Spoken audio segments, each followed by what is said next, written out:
Manhattan, New York, 2:47 p.m., Saturday, the 10th of October, 1964. The brass and glass doors of Bergman and Sterling opened quietly on Fifth Avenue, reflecting the autumn sunlight off a storefront, long reserved for Manhattan's white elite. For decades, the boutique never needed a whites-only sign. The rule existed without ink or paper. And although the Civil Rights Act had been signed just 3 months earlier, Bergman and Sterling had only recently and reluctantly begun serving black customers, more out of legal pressure than genuine change. 2 women entered the store with calm, unmistakable confidence. May Johnson, 58, wore a perfectly tailored navy suit, pearl earrings, and a matching necklace. In her hand was a leather handbag worth more than what many Harlem families earned in 3 months. Walking beside her was her daughter, Ruthie Johnson, 29, dressed in an elegant cream-colored gown, white gloves on her hands, her hair styled flawlessly. They did not enter hesitantly. They walked in like women who knew exactly who they were and exactly what they could afford. For the first 15 minutes, nothing went wrong. A young white sales clerk approached, visibly nervous but attempting professionalism. May explained they were shopping for evening wear for an upcoming event and wanted to see the store's finest selections. Fabrics were examined, prices were discussed, colors debated. Their voices were educated, composed, unmistakably upper class, the voices of women accustomed to quality, even if stores like this had only just begun admitting them. Around them, white customers stared, some with curiosity, others with barely concealed resentment. But this was October 1964, not 1954. With the Civil Rights Act now law, open discrimination, at least in public, had become dangerous. Then, at 3:02 p.m., the door opened again. Charles Whitfield Peton III walked inside. 64 years old, Peton was a real estate developer who had inherited $12 million from his family's shipping fortune and expanded it into a $45 million Manhattan empire. He owned 19 buildings, controlled multiple development projects, sat on bank boards, and belonged to exclusive country clubs that still quietly excluded black members. Among New York's business elite, Peton was known for refusing to rent to what he called undesirables, his term for black families, Puerto Rican families, and anyone he believed didn't belong in proper Manhattan society. Peton came to pick up custom-tailored suits. Instead, he saw 2 well-dressed black women standing in the evening wear section being served by a white clerk. Witnesses later described his reaction as instantaneous and volcanic, his face flushed red with rage. He marched toward them, his voice rising with every step, until the entire store could hear him. What followed shocked even people who held racist views themselves. Peton unleashed a stream of racial slurs and vicious insults too offensive to repeat. He screamed that black people had no place in stores meant for white society. He called the Civil Rights Act communist legislation destroying America. He accused the women of stealing their money because, in his mind, black people could not possibly afford Bergman and Sterling legitimately. Ruthie began to cry. Peton escalated. He grabbed a $650 French silk evening gown Ruthie had been examining, threw it onto the floor, and declared it ruined because a black woman had touched it. He offered to pay for it, not to buy it, but to have it destroyed. He demanded the manager explain why these people had been allowed inside and threatened to withdraw his business unless the store returned to its old ways. The tirade lasted 5 to 7 minutes. No one intervened. Customers stood frozen. Employees watched silently. Respectable Manhattan society did nothing as 2 women were publicly humiliated. Finally, May Johnson took her daughter's hand and walked toward the exit, her head held high despite the tears streaming down her face. Peton followed them to the door, still shouting, still spewing hatred, yelling that the Civil Rights Act didn't change reality. What Charles Peton did not know, what no one in that store understood, was that the women he had just degraded were the wife and daughter of Ellsworth Bumpy Johnson. And within 72 hours, Charles Whitfield Peton III would pay a price so severe that it would destroy everything he had spent his lifetime building. Saturday evening, the 10th of October, 1964. Just after 4:30 p.m., May and Ruthie Johnson arrived at an office above the Palm Cafe on 125th Street in Harlem. 90 minutes had passed since they fled Bergman and Sterling, but the humiliation still clung to them. Ruthie's eyes were swollen from crying. May tried to compose herself, determined not to carry Fifth Avenue's hatred back home with her. Inside the office, men who knew Harlem's underworld fell silent. They could see immediately that something was wrong. According to William "Bub" Hewitt, Bumpy Johnson's longtime bodyguard and confidant, May tried to minimize the incident. She didn't want trouble. Not now. Not 11 months after her husband's release from federal prison. She described it as just an unpleasant moment, the kind black women endured even in 1964, Civil Rights Act or not. But Bumpy Johnson was watching his daughter's face. Ruthie couldn't hide it. When she finally spoke, the words came out in broken pieces, how a white man had screamed racial slurs at them, how he accused them of stealing their money, how he threw a dress on the floor and called it contaminated, how an entire store full of people watched and did nothing. Throughout it all, Ellsworth Bumpy Johnson said nothing. No shouting, no threats, no visible anger. Only a tightening around the eyes, something those close to him recognized immediately. That expression meant restraint, not mercy. It meant calculation. When Ruthie finished, Bumpy asked one question. Did anyone get his name? They hadn't. They'd been too focused on leaving with dignity. But May remembered the store manager calling him Mr. Piton. He mentioned owning buildings in Manhattan. He was there to pick up custom suits. A man with money. A man who believed money made him untouchable. Bumpy nodded slowly.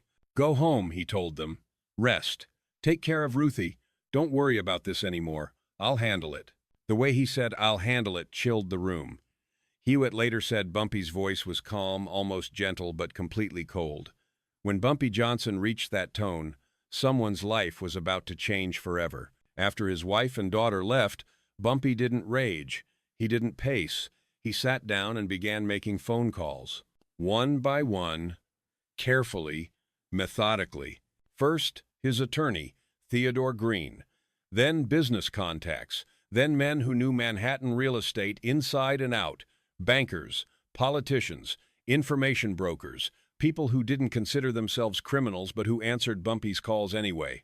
By 0 p.m., less than 2 hours after hearing what happened, Bumpy Johnson knew exactly who Charles Whitfield Piton III was. He knew the size of his real estate empire. He knew Piton was massively leveraged. He knew which banks financed his projects. He knew which partners depended on his reputation.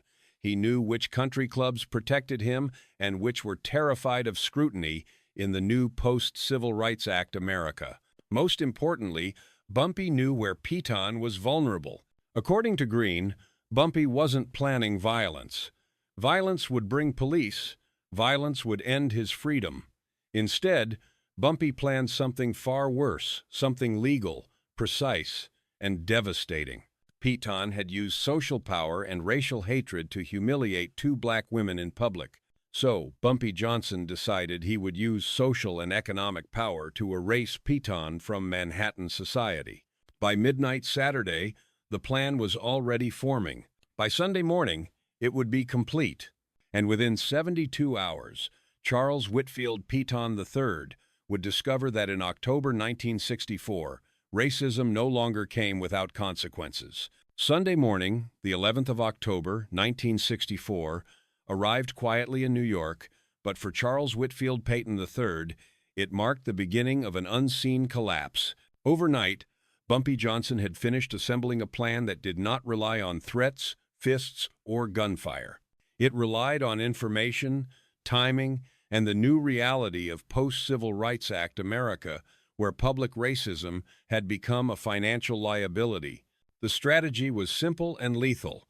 Attack Piton from every direction at once, using only legal pressure so nothing could be traced back to a single hand.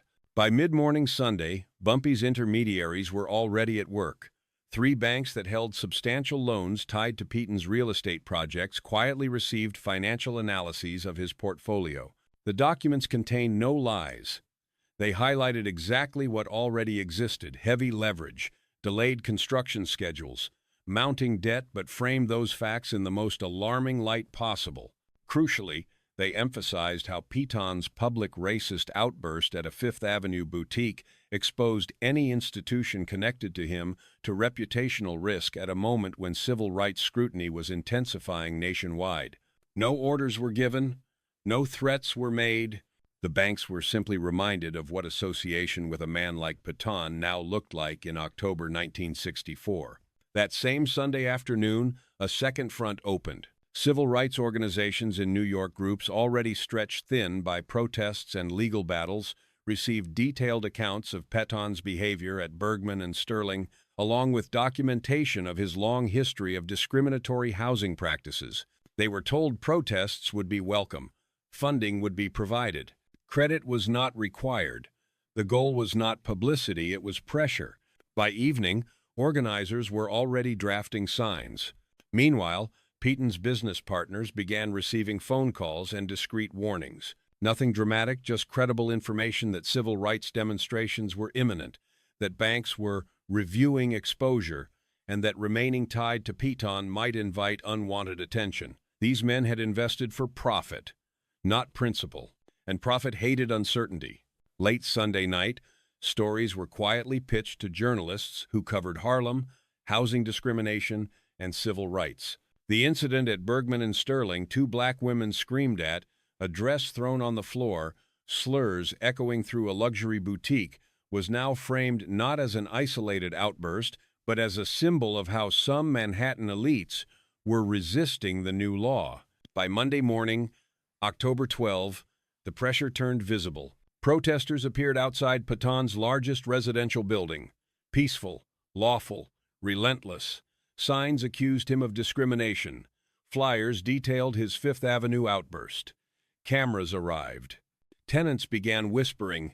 Prospective renters walked past. Inside bank offices, loan reviews were suddenly urgent. Inside boardrooms, partners started asking uncomfortable questions. Inside newsrooms, editors sensed a story that perfectly captured the tension of the era. Peton himself still believed this was coincidence. By Monday afternoon, he was juggling phone calls, reassuring partners, calming bankers, dismissing protests as overblown. But the damage came from simultaneity. Every problem fed the next. Each call confirmed the fear that something bigger was happening. By Monday night, tenant organizers funded quietly and advised legally held meetings across multiple Peton properties. Years of tolerated neglect and discrimination were transformed into collective action. Rent strikes were discussed, complaints were drafted, lawyers were retained. Peton went to bed that night believing he was facing a public relations issue. He was wrong. By Tuesday morning, October 13, the first loans were called. Partners began withdrawing. Protests expanded. Newspapers printed names. Country clubs started distancing themselves. The walls were closing in, and Peton still had no idea who had pushed the first domino or why. The collapse was no longer coming. It had already begun. By Tuesday morning, the 13th of October, 1964, Charles Whitfield Peton III woke up to a reality he had never experienced before. Every pillar of his life was under attack simultaneously, not violently, not illegally, but methodically through contracts, reputations, and social pressure. This was the nightmare no powerful man planned for, because it followed every rule. The first call came from the banks. Two of the three institutions financing Peton's largest development projects formally exercised clauses buried deep in their loan agreements. They demanded immediate repayment of nearly $9 million, citing increased financial and reputational risk. Nothing about the decision was illegal. Peton had signed those terms himself. His leverage, once the engine of his empire, had become its greatest weakness. He didn't have the liquidity. To comply, he would need to sell properties quickly, at losses, or find emergency financing at punishing interest rates during the worst possible moment. Within hours, the second blow landed. 4 business partners announced their withdrawal from joint ventures. Each cited concern over civil rights protests, media attention, and management instability. Their exits forced Piton either to buy out their stakes or watch projects collapse unfinished. Either choice drained capital he no longer had. The man who once dictated terms now begged for patience. Outside, the pressure turned public. Civil rights demonstrations expanded across multiple Piton properties. Protesters remained peaceful, legally positioned on sidewalks, holding signs and distributing flyers. But the message spread fast. Prospective tenants walked away. Existing tenants began organizing. Rent payments were diverted into escrow. Lawyers filed complaints. City inspectors took interest. Years of tolerated abuse surfaced overnight. Then came the social reckoning. 2 exclusive country clubs institutions Peton believed would always protect their own received detailed documentation of his behavior and the mounting controversy around his name. In the fragile climate of post-Civil Rights Act America, they panicked. One asked him to resign for the good of the club. The other suspended his membership pending investigation. The doors that had defined his status closed without ceremony. By Tuesday evening, Piton's phone stopped ringing. Invitations vanished. Dinners were canceled. Friends of decades suddenly became unavailable. The racism itself was not new, but its public exposure was unforgivable. In 1964, being openly racist was no longer just immoral, it was expensive. By nightfall, Charles Piton sat alone in his Midtown office, surrounded by documents, unpaid obligations, and unanswered questions. His empire was unraveling faster than he could understand. Every move he made triggered another collapse. Every solution created a new problem. What terrified him most was not the losses. It was the precision. Nothing felt random. Nothing felt accidental. This was not a scandal. This was a dismantling. And still, Piton had no idea who was doing it or why.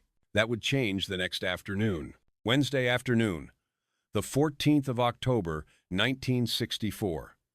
By then, Charles Whitfield Peton III looked like a man who had aged a decade in 3 days.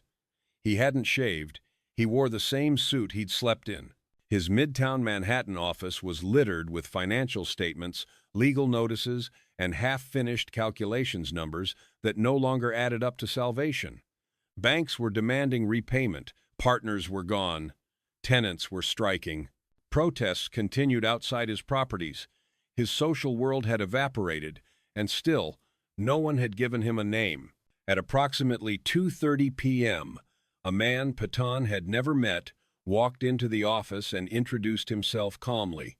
Theodore Green, attorney for certain Harlem business interests. Piton barely looked up. He waved him off, saying he was dealing with multiple crises and had no time for sales pitches or lectures. Green didn't argue. He simply replied, "I know. I'm here to explain why all of this is happening at once." What followed landed like a verdict. Green explained that nothing Piton was experiencing was coincidental. The bank loan calls, the partner withdrawals, the civil rights protests, the tenant organizing, the media scrutiny, the social exile, every piece had been triggered by one event. Saturday afternoon. 5th Avenue. Bergman and Sterling. 2 black women publicly humiliated. Slurs screamed. A dress thrown on the floor. The Civil Rights Act mocked as communist nonsense. Those 2 women, Green said, were the wife and daughter of Ellsworth Bumpy Johnson. Piton's face reportedly drained of color. He laughed at first out of disbelief. Bumpy Johnson, a criminal just out of federal prison, couldn't possibly control banks, country clubs, business partners, and civil rights organizations. Green corrected him gently. Johnson's power did not come from intimidation alone. It came from relationships across Harlem and Manhattan, across race and class, across politics, media, finance, and activism. And when someone hurt his family, Johnson used every legal lever available to make that person regret it. Piton asked what he could do to stop it. Apologize? Pay? Publicly recant? Green's answer was short and devastating. Nothing. The loans were already called. The partners were gone. The tenants were organized. The damage was complete. This was not about reconciliation. It was about consequence. Before leaving, Green delivered the final message. The following Saturday, May and Ruthie Johnson would return to Bergman and Sterling. They would shop again. And if they were treated with anything less than absolute respect by anyone, what Peyton had endured this week would seem minor by comparison. Peyton did not respond. There was nothing left to say. 3 days later, on Saturday afternoon, May and Ruthie returned to the boutique. The store manager met them at the door with apologies. Peyton had been permanently banned. Sales staff attended to them with elaborate courtesy. Other customers, some who had watched silently the week before, went out of their way to be polite, even deferential. Outside, civil rights observers stood watch. When the women exited with their purchases, they were applauded. Charles Whitfield Peyton III never recovered. By December 1964, he was forced to sell 14 of his 19 buildings at heavy losses. His estimated net worth collapsed from $45 million to roughly $11 million within 4 months. He was expelled from elite clubs, shunned by former friends. His wife left him, banks would not lend, partners would not invest. He died in 1968, largely forgotten by the society that once protected him. Bumpy Johnson never claimed credit. He never needed to. In October 1964, the lesson spread quietly through Manhattan's elite. The rules had changed. Racism was no longer free, and sometimes the most devastating retaliation arrived without a single punch being thrown. The destruction of Charles Whitfield Peyton III did not end with his financial collapse. It lingered quietly, unmistakably across Manhattan in the months that followed, reshaping behavior in places where laws alone had failed. What happened after October 1964 was not fear of one man. It was fear of consequence. Within weeks, exclusive Fifth Avenue retailers began changing how they operated. Staff were retrained. Managers issued internal warnings. Policies that had once existed only as silent signals were dismantled in writing. Several stores that had long discouraged black customers without openly refusing service began advertising in black newspapers, making public promises of equal treatment. Not because morality suddenly arrived, but because discrimination had become risky. Bergman and Sterling itself became a symbol. In November 1964, the boutique hired its first black sales clerk. By early 1965, it openly welcomed black clientele and emphasized compliance with the Civil Rights Act. Other luxury stores followed, slowly at first, then more decisively, each understanding the same unspoken truth. You never knew who a customer was connected to anymore. The ripple extended beyond retail. Landlords across Manhattan began reviewing tenant policies. Quiet refusals became legal liabilities. Tenant organizations empowered by the example of Peyton's collapse formed across the city. Rent strikes became coordinated. Lawyers became involved. What had once been individual complaints turned into collective leverage. Among the city's business elite, the story spread in hushed conversations. Not the details, those varied depending on who told it, but the conclusion was always the same. A powerful white man had humiliated 2 black women in public, believing his money made him untouchable. Within days, his world collapsed. Banks, partners, clubs, and society itself abandoned him, and no crime had been committed in retaliation. Everything had been legal. That was what terrified them. The Civil Rights Act had existed on paper before. After this, it existed in practice. The irony was unavoidable. A man widely known as a criminal had enforced civil rights more effectively than courts ever had, not through violence, but through strategy. He hadn't set out to integrate Manhattan. He had set out to protect his family. Integration followed because power finally aligned with law. By 1965, Manhattan looked different. Not equal, not just, but changed. Black shoppers moved through spaces that had once humiliated them. Black tenants organized where they had once endured in silence, and businessmen who still harbored racist beliefs learned to keep them hidden because the cost of exposure had become unbearable. Charles Pettin's name faded. His buildings changed hands. His legacy shrank to a cautionary tale whispered among those who thought privilege meant immunity. The lesson of October 1964 was simple, and it endured. Power was no longer just about who you could hurt without consequences. It was about who could make you pay when you crossed the wrong line. And in the new America taking shape, that line had finally been drawn. What happened in New York in October 1964 was not just the downfall of one racist businessman. It was a moment when America quietly crossed a line it could never uncross. A line between an old world where humiliation came without consequence and a new one where power began to answer to accountability. Charles Whitfield Peyton III believed his money made him untouchable. He believed that screaming racial hatred in public was still acceptable, even after the Civil Rights Act had become law.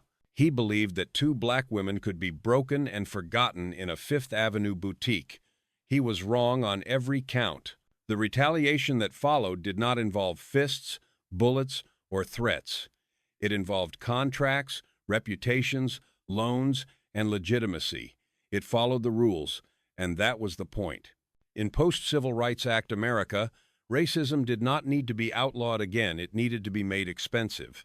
The most uncomfortable truth of this story is not who fell, but who enforced the change.